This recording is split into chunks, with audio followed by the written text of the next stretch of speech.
இன்றைய தினம் இந்த கூடுகையிலே வேதத்தை தியானிக்கும்படியாக கூடி வந்திருக்கிற அனைவருக்கும் நம்முடைய இரட்சகர் மீட்புமாகிய இயேசு கிறிஸ்து நாமத்தினாலே என்னுடைய வாழ்த்துக்களே வணக்கங்களையும் தெரிவித்துக் கொள்கிறேன். இன்றைக்கு நாம் தியானிக்க இருக்கிற புஸ்தகம் மீகா. இந்த புஸ்தகத்தினுடைய ஆக்கியோன் பெயராலேயே இது அழைக்கப்படுகிறது. மீகா என்ற பெயர் மிகாயாகு என்பதனுடைய சுருக்கம். மிகாயாகு என்றால் ஹூ இஸ் லைக் யாஹ்வே, யாவை போல யார் உண்டு என்பதுதான் அதுக்கு அர்த்தம். மீகாவினுடைய தீர்க்க தரிசன செய்தியினுடைய பொருளும் அதனுடைய கடைசி சாராம்சமும் who is a god like you, உம்மை போல தேவன் யார் உண்டு என்றுதான் அவருடைய அந்த செய்தியினுடைய கடைசி வந்து முடிகிறது. அவருடைய பெயருக்கும் அவருடைய செய்திக்கும் சரியான ஒரு பொருத்தம் தான். இவர் கிறிஸ்துவுக்கு முன் 735 710 வரைக்கும் 25 வருட காலகட்டத்திற்கு இடையிலே இந்த தேவனுடைய செய்தியை பகிர்ந்து கொண்டு வந்தார். பிரதானமாக யூதாவுக்கும் அந்த 2 கோத்திரத்தாருக்கும் இஸ்ரவேலுடைய 10 கோத்திரத்தாருக்கும் சேர்த்து தான் செய்தி சொன்னார். ஆனால் பிரதானமாக அவருடைய செய்தி, அவருடைய தீர்க்க தரிசனங்கள் இருந்தது யூதாவிற்கு தான், யூதாவிற்கும் எருசலேமுக்கும் தான். இவருடைய ஊர் மொரேஷா என்பது எருசலேமிலிருந்து 25 மைல் தூரத்தில் பாலஸ்தீனத்தின் பார்டருக்கு பக்கத்தில், பாலஸ்தீனுடைய முக்கியமான நகரம் காத்து, அந்த காத் பட்டணத்திற்கு அருகிலே இவருடைய ஊர் இருந்தது. இவருடைய காலத்தில் தான் எருசலேமிலே ஏசாயா தீர்க்க தரிசனம் உரைத்து கொண்டிருந்தார். இவர் 2 ஒரே காலத்தை சேர்ந்தவங்க தான். இவருடைய இதே காலத்துல தான் ஓசியா இஸ்ரவேல் தேசத்திலே தீர்க்க தரிசனம் உரைத்து கொண்டிருந்தார். ஒரே நேரத்தில் 3 பேரும். ஆனா ஏசாயாவும் மீகாவும் எருசலேமிலே தங்கி யூதா தேசத்தில் தங்கியிருந்தார்கள். ஓசியா இஸ்ரவேல் தேசத்திலே இருந்து தீர்க்க தரிசனம் குறைத்து வந்தார். ஆமோஸ் தீர்க்கதரிசியை போலவே இவரும் ஒரு நாட்டுப்புறத்தை சேர்ந்தவர் தான். ஏசாயா உயர் குலத்தை உயர்குடியை சேர்ந்தவர், அரச பரம்பரையிலே சேர்ந்து வந்தவர். அரண்மனையிலே அரசர்களுக்கு ஆலோசனை கூறக்கூடிய குழுவிலே முக்கியமாக இருந்தவர். அரசியல் வட்டாரங்களை எல்லாம் அறிந்து அரசியலில் நாட்டு நடப்புகள், தேசங்களுக்கிடையே நடக்கக்கூடிய நடப்புகளுக்கு தேவனுடைய ஆலோசனை பெற்று சொல்லி ராஜாக்களுக்கு முக்கியமாக ராஜாக்களை நோக்கி முக்கியமாக அவருடைய தீர்க்க தரிசனம் தேசத்து ஜனங்களை நோக்கியும் இருந்தது. ஆனால் மிகாயா நாட்டுப்புறத்தை சேர்ந்தவர். எனவே நடுத்தர மக்களுடைய வம்சத்தை இவர் அந்த வட்டாரத்தை சேர்ந்ததனால அந்த கீழ்த்தட்டு மக்கள் வாழ்க்கையில் உள்ள பாவ பழக்க வழக்கங்களை இவர் மிகவும் அதிகமாக தெரிந்து மனம் வருந்தி தேவனை நோக்கி மனம் வந்து ஜெபிக்கிறவராக இருந்ததனால தேவன் அவர்களுக்கு கூறும்படியாக இவருடைய செய்தியை கொடுத்தார். இவர் அந்த நாட்டு மக்களுடைய வாழ்க்கை முறையை, அதிலுடைய பாவ பழக்க வழக்கங்களையும் கண்டித்து அதன் விளைவாக வர இருக்கக்கூடிய தேவனுடைய நியாய தீர்ப்பின் செய்தியை ஒரு கண்டிப்பாக உரைத்தார். இவர் காலத்துல என்ன நடந்து கொண்டிருந்தது தேசத்தில் என்பதை அறிய வேண்டும் என்றால் 2 நாளாகம புஸ்தகத்துல 26 32 அத்தியாயம் வரைக்கும் படிச்சோம்னா அப்ப என்ன நடந்து கொண்டிருந்தது அப்படிங்கிறது தெரியும். அப்ப மீகாவை மூலமாக தேவன் செய்தி கொடுப்பதற்கு காரணம் அங்க என்ன நடந்து கொண்டிருந்தது, இந்த செய்தி அவர்களை எப்படி பாதித்தது என்பதை புரிய வேண்டும் என்றால் 2 நாளாகம 26 32 வரைக்கும் படிச்சா தெரியும். மீகாவினுடைய காலத்துல யூதா தேசத்தை யோதாம் என்கிற ராசா அரசாண்டு வந்தார். இவர் 748 732 வரைக்கும் அரசாண்டார். இவருடைய தகப்பன் பேரு அசரியா என்கிற உசியா ராஜா. இவருடைய காலத்துல தான் ஏசாயா தீர்க்க தரிசனம் உரைக்க ஆரம்பித்து அவர் உசியா ராஜா மரணமடைந்த நேரத்துல தான் தேவாலயத்தில் போய் தேவ தரிசனத்தை கண்டு ஏசாயா தீர்க்க தரிசனத்தை மெயினாக சொன்னார். இந்த உசியா ராஜா தேவனுக்கு பிரியமாக நடந்து தேவனால் ஆசீர்வதிக்கப்பட்டு தன் தேசத்தை பலப்படுத்தி விரிவுபடுத்தி நல்ல ஒரு செல்வாக்கோடு கொண்டு வந்த ராஜா. ஆனால் இவருடைய வாழ்வினுடைய கடைசி காலகட்டத்தில் கொஞ்சம் மனம் மேட்டுமையாகி தேவாலயத்துக்குள்ள பரிசுத்த ஸ்தலத்துக்குள்ள உள்ள போய் தேவனுக்கு நான் தூபம் காட்டுவேன்னு போனார். அப்பொழுது ஆசாரியர்கள் எல்லாம் அவரை தடை பண்றாங்க. பரிசுத்த ஸ்தலத்துக்குள் போவதும் தூபம் காட்டுவதும் லேவி வம்சத்தானுக்கு மாத்திரமே ஒதுக்கப்பட்டது. அதை மீறி வருகிற எவனுமே கொலை செய்யப்பட கடவன் என்கிறது தேவ நியாயப்பிரமாணத்தின்படி சட்டம். அதனால நீ உள்ள வரக்கூடாதுன்னு சொன்னாங்க. ஆனா அவர் அவர்களை மீறி நான் உள்ளே செல்லுவேன் என்று அவர்களோடு போராடி கொண்டிருந்த நேரத்துல தேவன் அவரை அடித்ததினால அவர் உடம்புல குஷ்டரோகம் வந்துருச்சு. குஷ்டரோகம் வந்துருச்சு, நீ தீட்டு என்று சொன்ன உடனடியாக அவர் அந்த இடத்தை விட்டு வேகமா வெளியே வந்து தன் வீட்டுக்குள்ள போயிட்டாரு. மரிக்கும் நாள் வரை தன் வீட்டுக்குள்ள ஒரு அறைக்குள்ளேயே இருந்தார். அதை விட்டுட்டு வெளியே வரல. குஷ்டரோகம் இருக்கிறவன் எங்கேயும் வெளியே போக முடியாது. அந்த காலத்துல மிக கொடூரமான ஒரு வியாதி. அவன் ஊருக்குள்ளே எல்லாம் வரக்கூடாது என்கிற ஒரு சட்டத்திட்டங்கள், அசுத்தம் அவன் அப்படிங்கிறது இருந்தது. அதனால ஒரு அறைக்குள்ளே இருந்தார். அப்பொழுது அவர் அறைக்குள்ளே இருக்க அவருடைய மகன் யோதாம் அவருடைய சார்பாக அரசாட்சியை நடத்தி வந்தான். பட் அவர் மரித்ததற்கு பிற்பாடு அவன் ராஜாவானான். அவன் ராஜாவான காலத்துல தான் மீகா தீர்க்க தரிசனத்தை உரைக்க ஆரம்பிக்கிறார். அவன் ராஜாவாக இருந்த காலகட்டத்தில் தான். இந்த யோதாம் ராஜா தேவனுக்கு பிரியமாக செயல்பட்டார். ஆனா தேவாலயத்துக்குள்ள போகல, தேவாலயத்துக்கு பக்கம் போகல. அதே நேரத்துல ஜனங்கள் விக்கிரக வழிபாடுல கொஞ்சம் கொஞ்சமா என்டர்ஃபயர் ஆகிட்டே போனாங்க. அதை அவர் கண்டிக்கவும் இல்லை. ஒரு மாதிரியாக அவருடைய வாழ்க்கை போனது. இவருக்கு பிற்பாடு, அந்த யோதாமுக்கு பிற்பாடு ஆகாஷ் என்கிற அவருடைய மகன் ராஜாவாகிறான். கிமு 732 716 வரைக்கும் அவர் ராஜாவாக அரசாண்டு வந்தான். இவன் முழுக்க முழுக்க தேவனுக்கு விரோதமாக செயல்பட்டான். இவன் ராஜாவான உடனடியே தேவாலயத்தை கதவை போட்டு போட்டுட்டான். உள்ள யாரும் போகக்கூடாதுன்ட்டான். விக்கிரக வழிபாட்டை செய்ய ஆரம்பிச்சிட்டான். ரொம்ப மோசமான ஒரு கட்டத்துல தன்னுடைய மகனையும் கூட அக்னியில் பலியிட்டு விக்கிரகங்களுக்கு பலியிட்டான். அந்த அளவுக்கு மோசமாகி போயிட்டான். தேசம் எங்கும் விக்கிரக வழிபாடால நிறைந்து போவதற்கு ஊக்குவித்தான். தேசம் எங்கும் விக்கிரக வழிபாடால நிறைச்சிட்டான். ஜனங்களும் சீர்கெட்டு போய் விக்கிரக வழிபாட்டோடு சேர்ந்து வரக்கூடிய அந்த விபச்சாரமும் முறைகெட்ட வாழ்க்கைகளும் உள்ள தேசத்துக்குள்ள நிறைஞ்சிருச்சு. இதன் விளைவாக தேவன் சத்ருவின் கையில் அவர்களை ஒப்பு கொடுக்க சீரிய ராஜாவின் மூலமாக அநேக முறை இவர் தாக்கப்பட்டு தேசத்தினுடைய செல்வ செழிப்பையெல்லாம் இழந்து போனான். அதனால அவன் என்ன செஞ்சான், அசீரிய ராஜா என்னை அடிக்க வரான், அதனால எனக்கு உதவி பண்ணுன்னு அசீரிய ராஜாவுக்கு தேவாலயத்தில் இருந்த தங்கம் வெள்ளி எல்லாத்தையும் எடுத்துக்கொண்டு அவன் கையில் கொடுத்துட்டு எனக்கு நீ ஹெல்ப் பண்ணு அப்படின்னா. கடைசியில் அசீரியாவுக்கும் போய் பார்த்துட்டு அங்கே இருக்கக்கூடிய பலிபீடம், அங்கே இருக்கக்கூடிய விக்கிரகங்களை எல்லாம் எடுத்து கொண்டாந்து இஸ்ரவேலில் கொண்டாந்து வச்சு இந்த பலிபீடத்தையும் வைத்துக்கொண்டு இந்த விக்கிரகங்களை வளர்த்து விக்கிரக வழிபாட்டையும் ஆரம்பித்தான். மிக மோசமாக தேசம் அவன் காலத்துல சீர்கெட்டு போனது. இந்த காலகட்டத்துல தான் மிகாயான் மூலமாக ஜனங்களை கண்டித்து தேவன் ஒரு தெளிவான ஒரு செய்தியை கொடுக்கிறார். ஏசாயா அரண்மனையிலிருந்து மேல்மட்ட மக்களை நோக்கியும் ஆராதிக்க வரக்கூடிய ஜனங்களுக்காகவும் தேவனுடைய வார்த்தையை குறித்து கொண்டிருந்தார். மிகாயா கீழ்மட்டத்தில் இருந்து எழுந்து வந்து நாட்டு மக்களையும் அரசர்கள் செய்யக்கூடிய ஆட்சியும் இந்த தேசத்தினுடைய மொத்தமான சீர்கேடான நிலைமையும் கண்டித்து இதன் விளைவாக வரக்கூடிய அழிவு என்ன அப்படிங்கிறத கண்டிப்பாக எடுத்து உரைக்கிறார். அதே நேரத்தில் கடைசியாக இந்த யூதா தேசத்துக்கும் இஸ்ரவேல் தேசத்துக்கும் தேவன் ஒரு மகிமையான ஒரு வருங்கால ஆசீர்வாதத்தை வைத்திருக்கிறார்.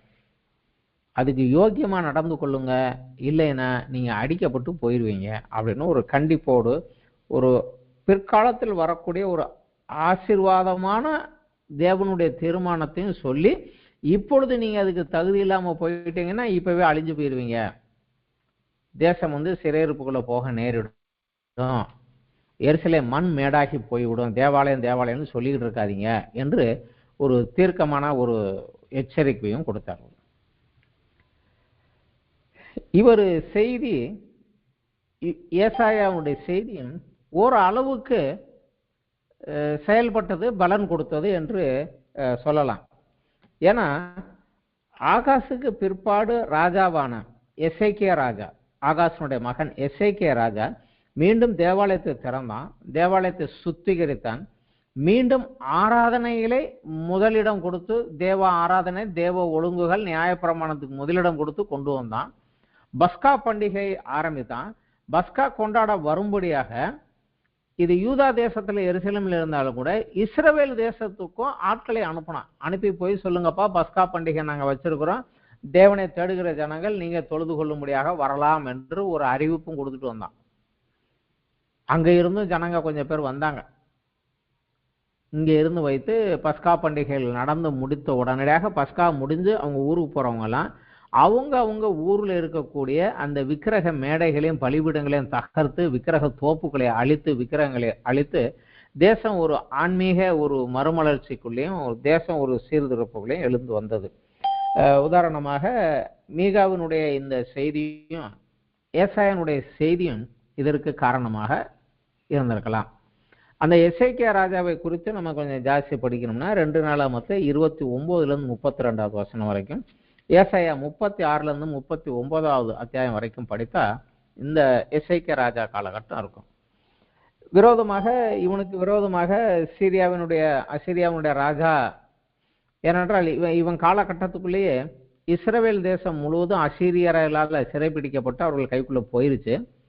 அவன் யூதாவுக்கு விரோதமாகவும் எழுந்து வந்து நின்றான்.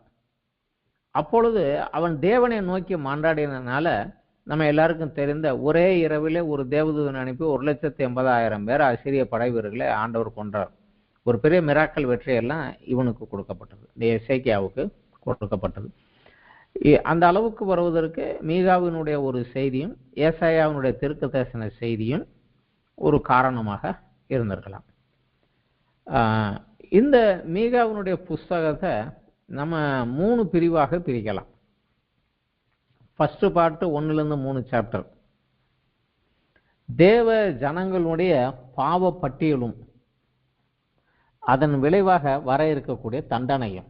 நீங்க என்னென்னலாம் தப்பு பண்றீங்க என்று தேவன் சொல்லுகிறாரு, அதனால உங்களுக்கு என்னென்னலாம் அடி வரப்போகுது என்று அவர் எச்சரிக்கிறார்.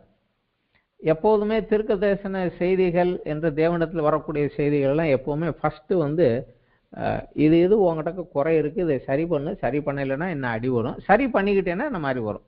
இதுதான் வேதத்தில் ஓல்ட் டெஸ்ட்மென்ட்ல இருக்கக்கூடிய அனைத்து தீர்க்கதரிசிகள் செய்தியிலையும் புதிய ஏற்பாட்டில் உள்ள தீர்க்கதரிசிகள் செய்தியுமே ஒரே நோக்கம் இதுதான். உங்ககிட்ட நான் தப்பு இருக்குது, அதை கரெக்ட் பண்ணிக்கோ, கரெக்ட் பண்ணலைன்னா என்ன அடி விடும், கரெக்ட் பண்ணேன்னா இந்த மாதிரி தேர்ந்தவர் ஆசீர்வதிப்பார். இதே தேவனுடைய வாயிலிருந்து வார்த்தையாக சொல்லுவதுதான் தீர்க்கதரிசனம். இந்த 1-3 சாப்டரும் அதுதான். இஸ்ரவேல் யூதா தேசத்தில் நடக்கக்கூடிய ஜனங்களுடைய பாவங்கள் என்னென்ன தப்பு பண்றாங்க, அதனால வர இருக்கக்கூடிய தண்டனை. அப்புறம் டக்குன்னு 4வது அத்தியாயமும் 5வது அத்தியாயம் இதனுடைய 2வது சாப்டர். இந்த 3 அத்தியாயத்துக்கு சொன்ன செய்திக்கும் இதுக்கும் சம்பந்தமே இல்லாத ஒரு வித்தியாசமான ஒரு செய்தி என்னவென்றால், கடைசி காலத்துல வர இருக்கக்கூடிய இஸ்ரவேலின் மகிமையும் இஸ்ரவேலை ஆளும்படியாக வர இருக்கக்கூடிய ராஜாவை குறித்தும் இந்த 4வது அத்தியாயமும் 5வது அத்தியாயமும் சொல்லுது. ஃபர்ஸ்ட் சாப்டர் பாவ பட்டியலும் தண்டனையும், செகண்ட் சாப்டர் ஆண்டவர் இஸ்ரவேலுக்காக வைத்திருக்கக்கூடிய ஒரு மகிமையான எதிர்காலம் என்ன அப்படிங்கிறத அதில் கொடுக்குறார். அப்புறம் கடைசி சாப்டர் தேர்ட் பார்ட் 6-7 சாப்டர்.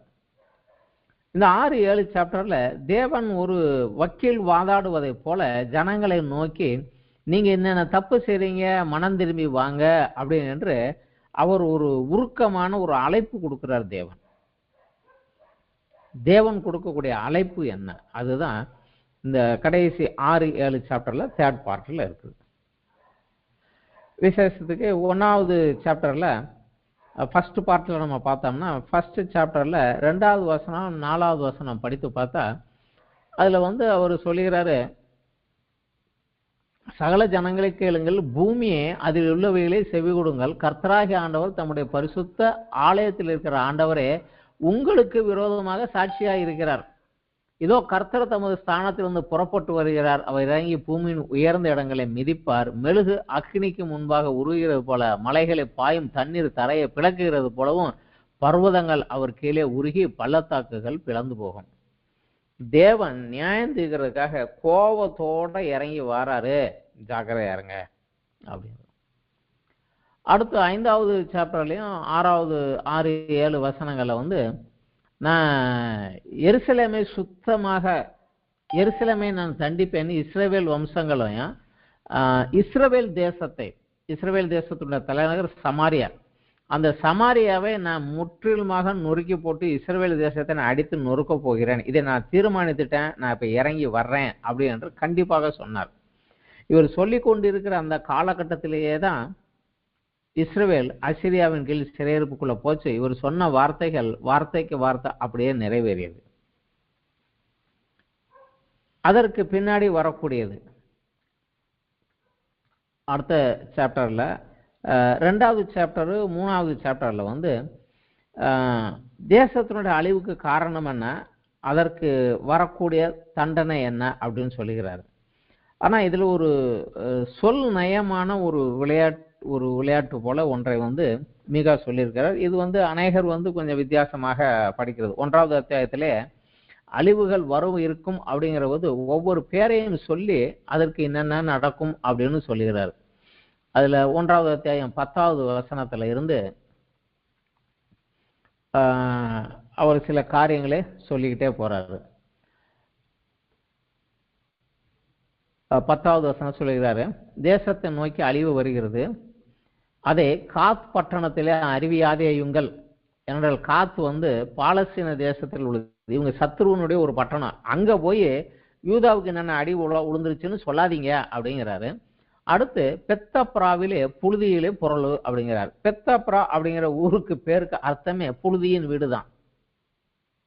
புழுதியின் வீட்டுக்குள்ள போய் புழுதியில பொருள் அப்படிங்கிறாரு. அடுத்தது 11வது சாப்பீரில் குடியிருக்கிறவளே வெட்கத்துடனே அம்மனமாக அப்பாலை போகும் அப்படிங்கிறார். சாப்பீர் அப்படின்னாலே அழகு அப்படின்னு அர்த்தம்.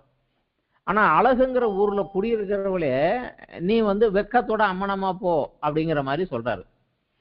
சயானில் குடியிருக்கிறவள் வெளியே வருவதில்லை அப்படிங்கிறாரு. சயான் அப்படின்னா எக்ஸிட் அப்படின்னா, அதாவது உள்ள இருந்து வெளியே வர்றதுன்னு அர்த்தம்.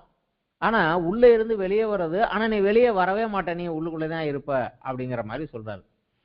பெத்தேசலின் புலம்பல் உங்களுக்கு அடைக்கலமாய் இராது அப்படிங்கிறாரு. பெத்தேசல் அப்படின்னா ஒரு அஸ்திவாரம், ஒரு ஸ்ட்ராங்கான ஒரு அஸ்திவாரம், இல்ல வீட்டு வாசலுக்குள்ள இருந்து உள்ள வர்றதுங்கிற மாதிரி இருக்குது. ஆனா இந்த வீடு உங்களுக்கு அடைக்கலமாக ஒரு ஸ்ட்ராங்கான ஒரு வீடாக இருக்காது அப்படிங்கிறார். அப்புறம் 12வது வசனத்துல மாரோத்தில் குடியிருக்கிறவள் நன்மை வரும் என்று எதிர்பார்த்திருந்தால். மாரோத் அப்படின்னாலே ஒரு மரண கசப்பு. மாரோத் என்றால் கசப்பிலிருந்து ஒரு இனிப்புக்காக காத்திருப்பது அப்படின்னு. ஆனா நன்மை வரும்னு எதிர்பார்த்துக்கிட்டு இருக்கிறார். ஆனாலும் தீமை கர்த்தரிடத்திலிருந்து எருசலேமின் வாசல் வரைக்கும் வந்தது. தீமை கர்த்தரிடத்திலிருந்து மாரோத்துக்கும் வந்துச்சு, அங்கிருந்து எங்க வந்தது, எருசலேம் வரைக்கும். ஏன்னா எருசலேம் என்றால் சமாதானத்தின் பட்டணம்னு அர்த்தம். சமாதானத்தின் பட்டணத்துக்கும் தீமை வந்தது அப்படிங்கிறார். ஒரு சொல் விளையாட்டு போலதான். அப்புறம் 13ல லாகீஸில் குடியிருக்கிறவளே வேகமான குதிரைகளை ரதத்தில் போட்டு அப்படிங்கிறார். லாகீஸ் அப்படிங்கிறதுக்கு வந்து குதிரை கூட்டம் அப்படின்னு தான் பேரு. குதிரை கூட்டத்துல போட்டு ஓடு அப்படிங்கிறாரு. அப்படியே ஒவ்வொரு ஊர் பேரையும் சொல்லி 14வது வசனத்துல மோர் சோக்காத்தினிடத்திலே உனக்கு இருக்கிறதை கொடுத்து விடுவாய் அப்படிங்கிறாரு. மோர் சோக்காத் அப்படின்னா ஒரு மணப்பெண், அதாவது வரதட்சணை வாங்கி கொண்டு, இப்ப வந்து பெண் வீட்டுல இருந்து வரதட்சணை வாங்குறாங்க. ஆனா அந்த காலத்துல வரதட்சணை கொடுத்து தான் பெண்ணை எடுத்தாங்க. அதனால அதிகமான வரதட்சணை வாங்கக்கூடிய பெண் அப்படிங்கிறது தான் அந்த மோர்ஷோத் அப்படிங்கிறதான். அதனால அவகிட்ட போய் உன்கிட்ட இருக்கிறதுல நீ கொடுத்துடுவ நீ அப்படிங்கிறான். அப்புறம் அக்ஷிப்பின் வீடுகள் இஸ்ரவேலின் ராஜாக்களுக்கு அபத்தமாய் போகும். அக்ஷிப்னா பொய் சொல்லி இஸ்ரவேல் ராஜாக்கள்லாம் அசிங்கமா போயிடுவாங்க அப்படிங்கிறாங்க. இப்படியாக அவர் ஒன்னொன்னு காரியத்தை ஒரு சொல் விளையாட்டு போல இதுல உள்ள ஒரு வித்தியாசமான ஒன்று. இந்த ஊருக்கு பேரை சொல்லி அதுக்கு விரோதமா என்ன நடக்கும் அந்த மாதிரி சொல்லி ஒரு வித்தியாசமான ஒரு செய்தியை அவர் சொன்னதுனால அவருடைய செய்தி அநேகருக்கு ஒரு டக்குன்னு மனசுல ஏறக்கூடிய ஒன்றாக ஒரு காரியமாக அந்த காலத்துல இருந்தது. அதே போல 2வது அத்தியாயம் 3வது அத்தியாயத்துல அந்த தேசத்துக்கு விரோதமாக தேவன் வருவதற்குரிய காரணம் என்ன, அதில் உள்ள தவறுகள் என்ன அப்படின்னு விளக்குறார். ஆளுகிறவர்கள் செய்கின்ற அதிகார துஷ்பிரயோகம், நியாயாதிபதிகள் லஞ்சத்துக்காக தீர்ப்பு சொல்லுதல், விபச்சாரம், விக்கிரக வணக்கம், ஆசாரியர்களுடைய அருவருப்பான வாழ்க்கை, ஆடம்பரமான அருவருப்பான வாழ்க்கை, பணத்திற்காக கள்ள தீர்க்கதரிசனம் உரைக்கக்கூடிய கள்ள தீர்க்கதரிசிகளுடைய கூட்டம், ஏமாற்றி கள்ளத்தராசும் கள்ள படிக்கலும் வைத்து ஏமாற்றி லாபம் சம்பாதிக்கும் வியாபாரிகள், எளியவரையும் விதவைகளையும் அனாதைகளையும் ஒடுக்கி தான் வசதியானவனாக வாழக்கூடிய ஒரு கூட்டம், அவர்கள் இருக்கக்கூடிய வழி இல்லாதவன், விதவைகள், அனாதைகள், இவங்க பேர்ல இருக்கக்கூடிய சொத்தை எல்லாம் ஏமாத்தி விரட்டி விட்டு பறித்து தனக்கென்று சேர்த்துக் கொள்ளக்கூடிய ஒரு கூட்டம், இந்த மாதிரி ஒரு கூட்டம். அடுத்தபடியாக குடும்ப உறவிலே கூட அண்ணன் தம்பி, அக்கா தங்கச்சி, கணவன் மனைவிகளுக்கு இடையில இருக்கக்கூடிய உறவு கூட அந்த உண்மையான உறவு அன்பின் பாசத்தின் நிமித்தமாக இல்லாம அது ஒரு பிசினஸ் அக்ரிமெண்ட் போல, உனக்கு கிடைச்சா எனக்கு, எனக்கு கிடைக்கலன்னா உனக்கு, அந்த மாதிரி ஒருவரை ஒருவர் விரோதம், ஒரு லாபத்திற்காக ஒருவரை ஒருவர் உபயோகப்படுத்துகிறது. எனக்கு வசதிக்காக உன்னை உபயோகப்படுத்துகிறேங்க மாதிரி போய், ஸோ ஜனங்களுடைய உறவு கீழே எவ்வளவு தூரம் வரைக்கும் அது கெட்டு போய் இருந்தது அப்படிங்கிறத எல்லா காரியத்தையும் முகமுடைய கிழிக்கிறது போல கிழித்து தெளிவாக அவர் எழுதுகிறார். இதுதான் உங்ககிட்ட நடந்த தப்பு, இதுதான் உங்ககிட்ட நடந்த தப்பு. இது நான் ரொம்ப காலத்துக்கு முன்னாடி இவ்வளவு ஸ்டடியெல்லாம் எடுக்காமலே இதை படித்து கொண்டிருந்த போது இதுல ஒரு வசனத்தை 3வது அத்தியாயத்துல 10ல் இருந்து 12வது வசனம் வரைக்கும் நான் படித்து பார்த்த போது எனக்கு நம்ம தேசத்துல நடக்கக்கூடிய நிகழ்ச்சியை அப்படியே அந்த காலத்துல அவர் எழுதி வச்சிருக்கிறாரோ அப்படின்னு தோணுச்சு. இன்னைக்கு இது முழுசா படிச்சா அப்படித்தான் இருக்கு. அதுல 10வது வசனத்துல தான் சொல்லுது, சீயோனை இரத்த பழியினாலும் எருசலேமை அநியாயத்தினாலும் கட்டு வைக்கிற யாக்கோபு வம்ச தலைவர்களே, இஸ்ரவேல் வம்சத்து அதிபதிகளே, இதை கேளுங்கள். அதன் தலைவர்கள் பரிதானத்துக்கு நியாயம் இருக்கிறார்கள், லஞ்சத்துக்கு நியாயம் இருக்கிறாங்க. அதன் ஆசாரியர்கள் கூலிக்கு உபதேசிக்கிறார்கள், சம்பளத்துக்கு வேலை பார்க்குறாங்க, ஆண்டவருக்காக கிடையாது. அதன் தீர்க்கதரிசிகள் பணத்துக்கு குறி சொல்லுகிறார்கள், எவன் காசு நிறையா கொடுக்குறான்னு அவனை கர்த்தர் ஆசீர்வதிப்பார், ஆசீர்வதிப்பார், அதை கொடுப்பார், அதை கொடுப்பாருன்னு குறி சொல்றாங்க. ஆகிலும் அவர்கள் கர்த்தரை சார்ந்து கொண்டு கர்த்தர் எங்கள் நடுவில் இல்லையோ, தீங்கு எங்கள் மேல் வராது என்கிறார்கள். இந்த ஒரு வசனத்தை படிக்கிற போது ஒருவேளை என் தேசத்தினுடைய சாபத்துக்கும் இன்னைக்கு இதுதான் காரணமோ, ஆண்டவரை அறியாதவர்கள் ஆண்டவருக்கு விரோதமாக இருக்கிறவன் என் தேசத்தை ஆளுவதற்கு இதுதான் காரணமோ, என் தேசத்துல இதுதான் நடக்குது அப்படின்னு சொல்லி அன்னைக்கே நான் குறிப்பு எழுதி வச்சேன். ஸோ ஒரு அளவுக்கு இன்றைக்கு படித்தால் இன்றைய நாட்டு நிலைமைகள் என்ன அப்படிங்கிறது இருக்கு. இதனுடைய 2வது சாப்டருக்கு வருவோம். முதல் சாப்டருக்கு சொன்னதுக்கு 2வது சாப்டருக்கு ஒரு வித்தியாசமான ஒரு கான்செப்ட். இந்த 2வது சாப்டர்ல 4வது அத்தியாயம் 5வது அத்தியாயத்துல வர இருக்கக்கூடிய, அதான் நம்ம காலத்துக்கும் பின்னாடி வர இருக்கக்கூடிய ஒரு மகிமையான ஒரு ராஜ்யம், அது இஸ்ரவேலை தலைநகராக கொண்டு முழு உலகத்துக்கும் சமாதானத்தை கொடுக்கக்கூடிய ஒரு மிகப்பெரிய ஒரு ஆட்சியை உருவாக்கக்கூடிய ஒரு மிகப்பெரிய அரசாங்கம் அங்கே வரும். முழு உலகத்தையும் ஆளுகை செய்யக்கூடிய ஒரு மிகப்பெரிய ஒரு ராஜா அங்கே இருப்பார். அவர் காலத்துல முழு பூமியும் சமாதானத்தினாலும் மகிழ்ச்சியினாலும் சந்தோஷத்தினாலும் நிறைந்திருக்கும். இவர் சொன்ன இதே வார்த்தையை அப்படியே ஏசாயாவும் சொல்லுகிறார். இருவரும் ஒரே காலகட்டத்தில் இருந்தவங்க தான், ஒருவரை சந்தித்தார்களா? ஒருவேளை மீகா சொன்ன செய்தியிலிருந்து ஏசாயாவும் எடுத்து சொன்னாரா, இல்லை ஏசாயா சொன்னதை எடுத்து மீகா எடுத்து சொன்னாரா, இல்லை 2 பேருக்குமே ஆண்டவர் இதை தனியாக வெளிப்படுத்தி இருந்தாரா அப்படிங்கிறதும் நமக்கு தெரியாது. ஆனா எந்த ஒரு காரியமும் 2 சாட்சிகள் மூலமாக உறுதிப்படுத்தப்படும் அப்படிங்கிறது போல கடைசி காலத்தில் நடக்கக்கூடிய ஒரு காரியத்தை மிக தெளிவாக உறுதியாக ஆண்டவர் சொல்லுகிறார். ஏசாயா 4வது அத்தியாயமும் 2வது அத்தியாயமும் மீகாவுடைய 4வது அத்தியாயமும் அந்த முதல் 3 வசனங்கள் ஒரே வசனம் தான், அப்படியே டிட்டோ அங்க உள்ளது அங்கேயே இருக்கும். மீகா 4ல் 1வது வசனம். ஆனாலும் கடைசி நாட்களிலே கர்த்தருடைய ஆலயமாகிய பர்வதங்களின் கொடுமுடியிலே ஸ்தாபிக்கப்பட்டு மலைகளுக்கு மேலாக உயர்த்தப்பட்டிருக்கும். எல்லா ஜாதிகளும் அதனிடத்திற்கு ஓடி வருவார்கள். திரளான ஜாதிகள் புறப்பட்டு வந்து நாம் கர்த்தரின் பர்வதத்திற்கும் யாக்கோபின் தேவனுடைய ஆலயத்திற்கும் போவோம், வாருங்கள். அவர் தமது வழிகளை நமக்கு போதிப்பார், நாம் அவர் பாதைகளில் நடப்போம் என்பார்கள். ஏனெனில் சீயோனிலிருந்து வேதமும் எருசலேமிலிருந்து கர்த்தரின் வசனமும் வெளிப்படும். அவர் திரளான ஜனங்களுக்குள்ளே நியாயம் தீர்த்து தூரத்தில் உள்ள பலத்த ஜாதிகளை கடிந்து கொள்வார். அப்போது அவர்கள் தங்கள் பட்டயங்களை மண்வெட்டிகளாகவும் தங்கள் ஈட்டிகளை அரிவாள்களாகவும் அடிப்பார்கள். ஒரு ஜாதிக்கு விரோதமாக மறு ஜாதி பட்டயம் எடுப்பதில்லை, இனி அவர்கள் யுத்தத்தை கற்பதும் இல்லை.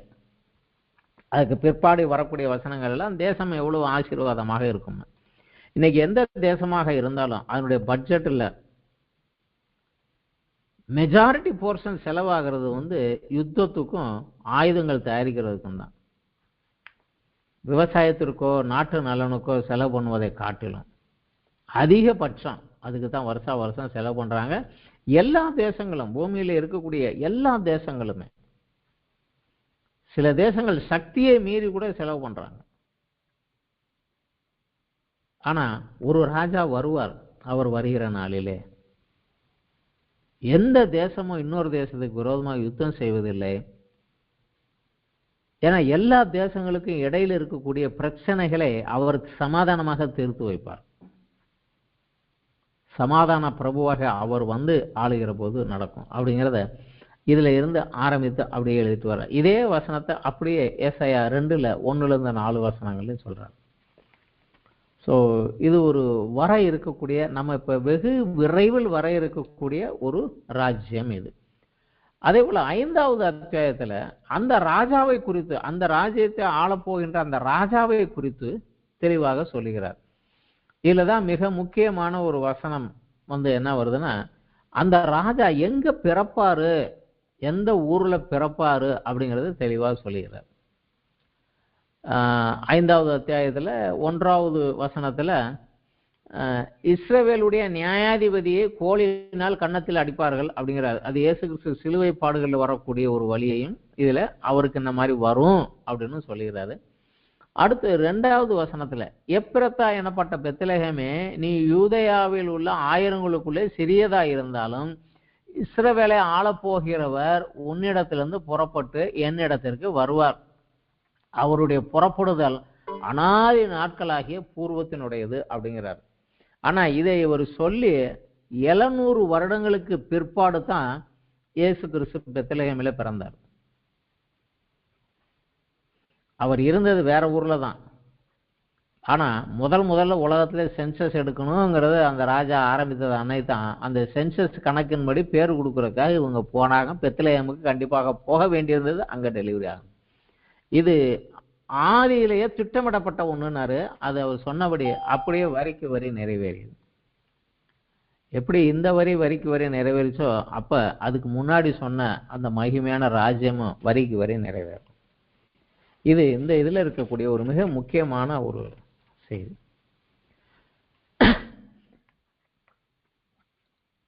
எருசலேமிற்கு புற இனத்து ஞானிகள் இருந்து இயேசு கிறிஸ்து பிறந்தது மத்தேயுல நம்ம படிக்கலாம். யூதருக்கு ராஜாவாக பிறந்திருக்கிறவர் எங்கே அப்படின்னு அரண்மனையில போய் ஏரோது ராஜாட்ட கேட்டாங்க. கேட்டபோது அவரும் சரி அது வேதத்துல இருக்கும்னு சொல்லி வேத சாஸ்திரிகளையும் ஆசாரியர்களையும் கூப்பிட்டு கேட்கிறாரு. அந்த யூதரை ஆளப்போகிற அந்த மெசியா என்கிற ராஜா எங்க பிறப்பாரு, வேதத்துல இருந்து சொல்லுங்கன்னு. அவங்க மீகாவில் உள்ள இந்த வசனத்தை தான் எடுத்து சொல்லிடுறாங்க. மத்தேயு 2வது அத்தியாயத்துல 5-6 வசனங்கள். யூதேயாவில் உள்ள, அதாவது 4வது வசனத்துல பிரதான ஆசாரியர் ஜனத்தின் வேதபாரகர் எல்லாரையும் கூடி வரை செய்து கிறிஸ்துவானவர் எங்கே பிறப்பார் என்று அவர்களிடத்தில் விசாரித்தான் ஏரோது ராஜா. அதற்கு அவர்கள் யூதேயாவில் உள்ள பெத்லகேமிலே பிறப்பார். அது ஏனென்றால் யூதேயா தேசத்தில் உள்ள பெத்லெகேமே, யூதாவின் பிரபுக்களை சிறிதில்லை, என் ஜனமாகிய இஸ்ரவேலை ஆளும் பிரபு உன்னிடத்திலிருந்து புறப்படுவர் என்று தீர்க்கதரிசியினாலே எழுதப்பட்டிருக்கிறது என்று சொன்னார்கள். இந்த மீகாவிலுள்ள இந்த வசனத்தை எடுத்துதான் சொன்னாங்க. இங்கேதான் அவர் பிறப்பாரு, இந்த ஊர்ல தான் பிறப்பார். ஸோ அந்த அளவுக்கு ஒரு அக்யூரேட்டான ஒரு தீர்க்க தரிசனம் அது. இதற்கு அடுத்தபடியாக வருவது மிக முக்கியமான ஒரு சாப்டர். இதுலேயே 6வது அத்தியாயம் 7வது அத்தியாயம் தேர்ட் பார்ட். இதுல 6வது அத்தியாயம் 1லிருந்து 5 வசனங்கள் தேவனுடைய மன உருக்கத்தை இதுல சொல்கிறாரு. கர்த்தர் சொல்லுகிறதை கேளுங்கள், நீ எழுந்து பர்வதங்களுக்கு முன் உன் வழக்கை சொல்லு, மலைகள் உன் சத்தத்தை கேட்க கடவுது, பர்வதங்களே பூமியின் உறுதியான அஸ்திபாரங்களே கர்த்தருடைய வழக்கை கேளுங்கள். கர்த்தருக்கு அவர் ஜனத்தோட வழக்கு இருக்கிறது, இஸ்ரவேலோட அவர் வழக்காடுவார். என்ன சொல்வார்? என் ஜனமே, நான் உனக்கு என்ன செய்தேன்? நான் எதினாலே உன்னை விசனப்படுத்தினேன், எனக்கு எதிராக உத்தரவு சொல். நான் உன்னை எகிப்து தேசத்திலிருந்து வரப்பண்ணி அடிமைத்தனத்தை உன்னை மீட்கொண்டு மோசே, ஆரோன், மிரியம் என்பவர்களை உனக்கு முன்பு அனுப்பினேன்.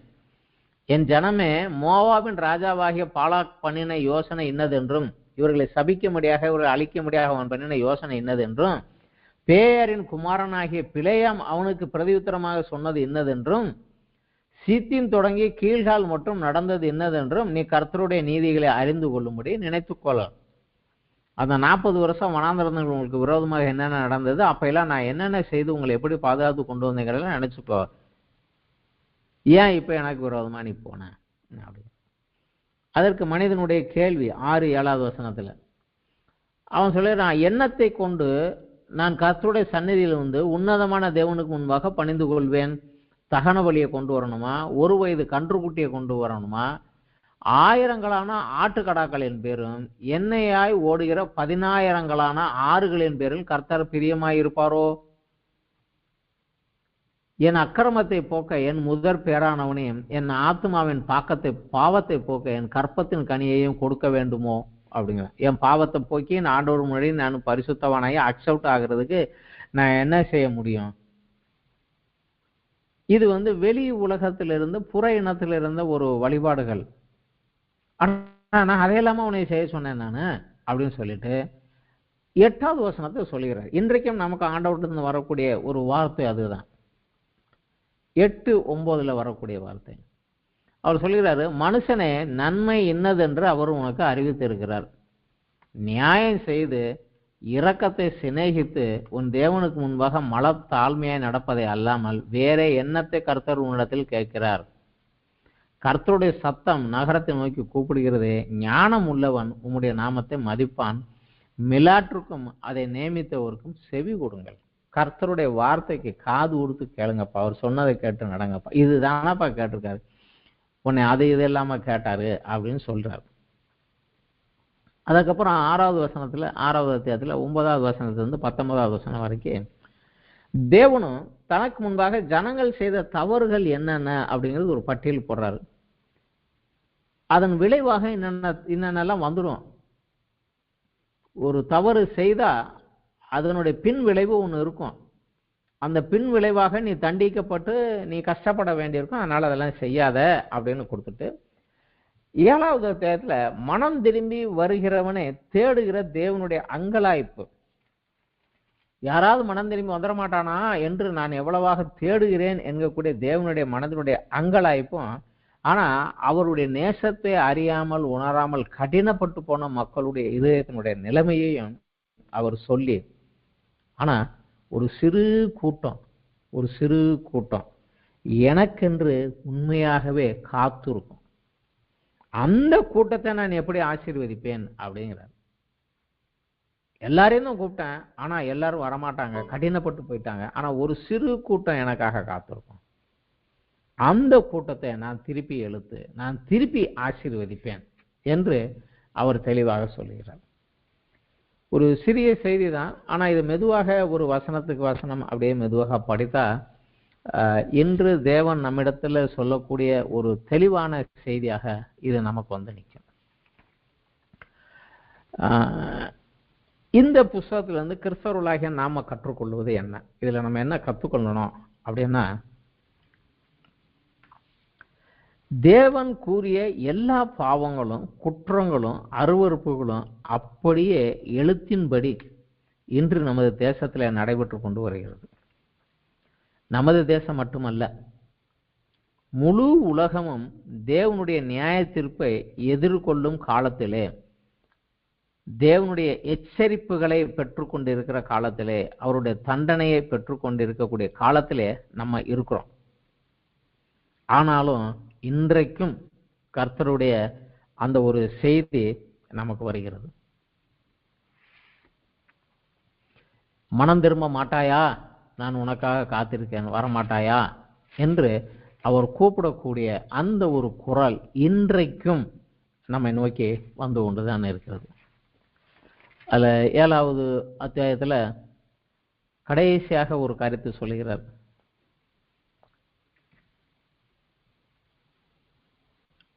1-2 வசனங்களிலே, ஐயோ, உஷ்ண காலத்து கனிகளை சேர்த்து திராட்சை பழங்களை அறுத்த பின்பு வருகிறவனை போல இருக்கிறேன். புசிக்கிறதுக்கு ஒரு திராட்சை கொலையும் என் ஆத்துமா இச்சித்த முதல் அறுப்பின் கனியும் இல்லை. தேசத்தில் பக்தி உள்ளவன் அற்று போனான், மனுஷரில் செம்மையானவன் இல்லை. அவர்கள் எல்லாரும் ரத்தம் சிந்த பதிவு இருக்கிறார்கள். அவனவன் தன் தன் சகோதரனை வலையில பிடிக்க வேட்டையாடுகிறான். 1-2 வசனங்கள். ஆனா இதிலே 18, 19, 20ல அதை அப்படியே மாத்துறாரு. ஆனாலும் தமது சுதந்திரத்திலே மீதியானவர்களுடைய அக்கிரமத்தை பொறுத்து மீறுதலை மன்னிக்கிற தேவரீருக்கு ஒப்பான தேவன் யார்? ஒரு சிறு கூட்டம் எனக்காக மீதியா இருக்கும். என்னை மன்னியும் என்ற மனம் திரும்பி வந்து நிற்கக்கூடிய ஒரு சிறு கூட்டம் இருக்கும். அவங்க தான் என்னுடைய சுதந்திரம், என்னுடைய ஆஸ்தி. என் சுதந்திரத்திலே மீதியா இருக்கக்கூடியவருடைய அக்கிரமத்தை பொறுத்து மீறுதல்களை மன்னிக்கிற தேவரீருக்கு ஒப்பான தேவன் யார்? பாவங்களை மன்னிக்கிறதுக்கு இந்த உலகத்துல இயேசு கிறிஸ்துவை விட்டு அவர் யாருமே கிடையாது. அவர் கிருபை செய்ய விரும்புகிறபடியால் அவர் என்றென்றைக்கும் கோபம் வையார். அவர் திரும்ப நம்மேல் இறங்குவார். நம்முடைய அக்கிரமங்களை அடக்கி நம்முடைய பாவங்களை எல்லாம் சமுத்திரத்தின் ஆழத்திலே போட்டு விடுவார். தேவரீர் பூர்வ நாட்கள் முதல் எங்கள் பிதாக்களுக்கு ஆணையிட்ட சத்தியத்தை யாக்கோபுக்கும் கிருபையை ஆபிரகாமுக்கும் கட்டளையிடுவீராக. இன்றைக்கும் முழு உலகத்துக்கும் தேவனிடத்தில் வரக்கூடிய செய்தி இதுதான்.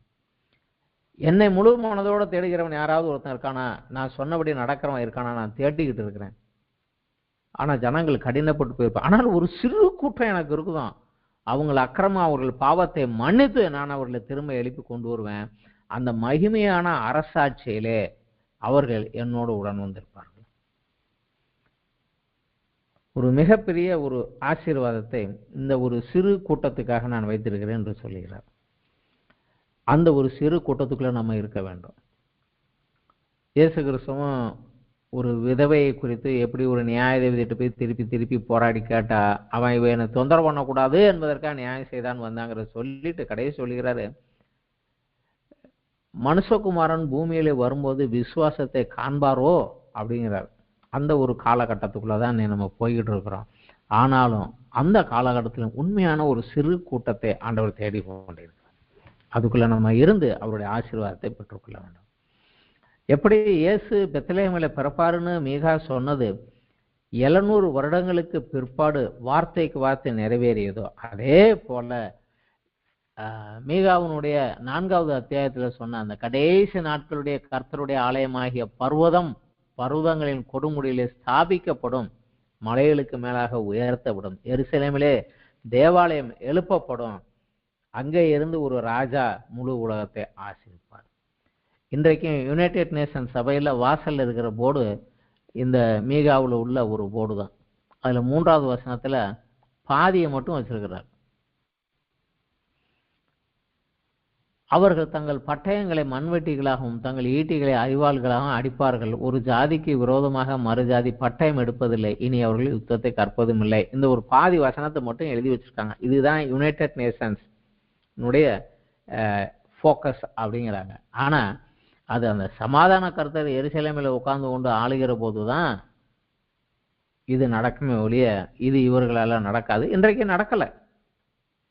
இன்றைக்கு யுனைடெட் நேஷன்ஸ் ஒரு ஃபெயிலியர் ஆகித்தான் போயிட்டு இருக்குது. எந்த ஒரு சண்டையை எந்த ஒரு பிரச்சனையும் அடக்கிறதுக்கு அவங்களால முடியல. அவங்க யாரும் கேட்கறதும் இல்லை, போய்கிட்டு இருக்கிறாங்க. ஆனால் இந்த இயேசு கிறிஸ்து பிறப்பது எப்படி நிறைவேறினதோ அதே போல இந்த ராஜ்யம் வருவதும் இந்த ராஜா வருவதும் கண்டிப்பாக நிறைவேறும். அது வரக்கூடிய நாளில் இருக்கிறோம். மகிமையான அந்த ராஜ்யத்துக்குள்ளே அவரோடு கூட ஆளுகை செய்ய முடியாக முன் செல்ல நம்ம ஆயத்தமாகவும் பிறரை ஆயத்தப்படுத்துவோம். கர்த்தர் வெகு சீக்கிரத்தில் வர இருக்கிறார். நமக்கு அதுக்கு தயாராகும். ஆதி கிறிஸ்தவர்கள் ஒருவரை ஒருவர் சந்திக்கும் போது மாரநாதா அப்படின்னு தான் வாழ்த்து கொடுத்தாங்க. இன்னைக்கு நம்ம பிரைஸ் தி லார்ட் அப்படிங்கிறோம், கர்த்தருக்கு ஸ்தோத்திரங்கிறோம். அவங்க அன்னைக்கு உபயோகித்த ஒரு பதம் மாரநாதா. மாரநாதா என்றால் கர்த்தர் வருகிறார், சீக்கிரம் வருகிறார், நம்ம ரெடியாகும். இதுதான். அதனாலேயே அவங்க உலகத்தை விட்டு பிரித்தெடுக்கலாம், தங்களை பரிசுத்தப்படுத்திவிட்டு அந்த வருகையை எதிர்நோக்கியே இருந்தார்கள். ஆனால் இன்றைக்கு தான் நமக்கு அது மிக முக்கியம். ஆயத்தமாகவும் பிறரை ஆயத்தப்படுத்துவோம். இதோடு இந்த மீகாவினுடைய செய்தி இந்த வாரம் இது முடிந்தது. நன்றி, வணக்கம்.